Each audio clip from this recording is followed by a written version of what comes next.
नमस्कार दोस्तों, आप देख रहे हैं न्यूज़ 24/7। तो चलिए चलते हैं आज की बड़ी खबरों की ओर। पश्चिम बंगाल में अम्फान का तांडव, कई घर बर्बाद, 4 की मौत।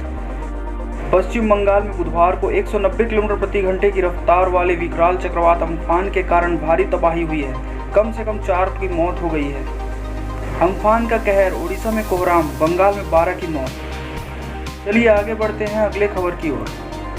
अमेरिका में कोरोना से 24 घंटे में 1459 लोगों की मौत, मरीजों की संख्या बढ़कर 16 लाख के करीब। कोरोना से दुनिया भर में 50 लाख लोग संक्रमित हो चुके हैं। अमेरिका में एक दिन में 1561 की मौत। भारत में हुई कोरोना मरीजों की संख्या 1,08,000 और मरने वालों की संख्या हुई 3400। अगली खबर है सूरत से। सूरत में तंबाकू के लिए लगी लंबी लंबी लाइनें, याद आए शराब के दीवाने।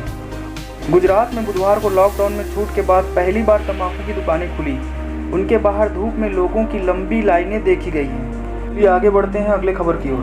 बिहार बोर्ड की 10वीं परीक्षा का रिजल्ट बुधवार को जारी नहीं हो सका। हालांकि 20 मई की सुबह से ही इस बात की कवायद चल रही थी कि कभी भी रिजल्ट जारी हो सकता है। इन सूत्रों से पता चला है कि 21 मई की दोपहर या 22 मई को रिजल्ट आ सकता है। चलिए आगे बढ़ते हैं अगली खबर की ओर।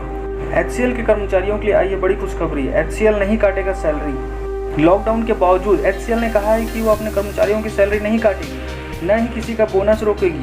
कंपनी के HR ने कहा है कि 2008 की मंदी में भी किसी की सैलरी नहीं काटा गया था। चलिए आगे बढ़ते हैं अगली खबर की ओर।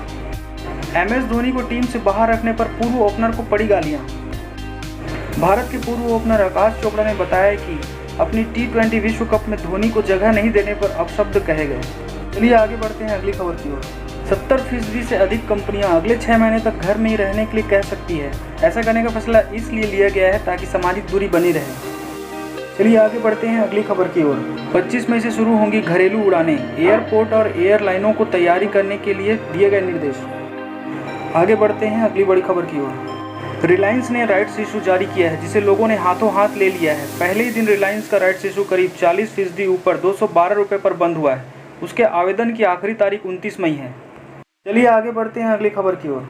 बस विवाद, जमानत मिलने के बाद फिर गिरफ्तार हुए यूपी कांग्रेस के अध्यक्ष लालू 14 दिन के लिए फिर भेजे गए जेल। लालू को आगरा में लॉकडाउन नियमों का उल्लंघन करने के आरोप में पहले भी गिरफ्तार किया गया था। चलिए आगे बढ़ते हैं बड़ी खबरों की ओर। चलिए दोस्तों आगे बढ़ते हैं अगली खबर की ओर। नेपाल के नए नक्शे में किए भौगोलिक दावों और इसे जारी करने की कवायद को खारिज किया भारत ने। आगे बढ़ते हैं अगली खबर की ओर। आज है राजीव गांधी की पुण्यतिथि, 21 मई का दिन। आज के इतिहास के बारे में थोड़ी बात कर लेते हैं दोस्तों। आज के दिन ही जब राजीव गांधी के पास फूलों का हार लेकर पहुंची एक महिला और अपने शरीर को बम से उड़ा दिया, जिससे कि राजीव गांधी की मौत हो गई। इसी कारण आज के दिन को आतंकवाद विरोध दिवस के रूप में भी मनाया जाता है। चलिए आगे बढ़ते हैं एक और बड़ी खबर की ओर। उत्तर प्रदेश के मुख्यमंत्री योगी आदित्यनाथ ने प्रवासी श्रमिकों के लिए मुफ्त ट्रेन और बस का इंतजाम किया। चलिए दोस्तों आगे बढ़ते हैं रेलवे से जुड़ी हुई खबरों की ओर। रेलवे ने जारी की 1 जून से चलने वाली 200 ट्रेनों की लिस्ट। 21 मई से टिकट बुकिंग होगी। स्पेशल शताब्दी की भी तैयारी। दिल्ली से 4 लाख प्रवासियों ने अपने राज्यों में जाने के लिए कराया रजिस्ट्रेशन। यूपी और बिहार के लोग सबसे ज्यादा। दोस्तों आज के लिए बस इतना ही खबरें। रोज नई नई न्यूज़ पाने के लिए आप हमारे चैनल न्यूज़ 24/7 को सब्सक्राइब कर सकते हैं। धन्यवाद।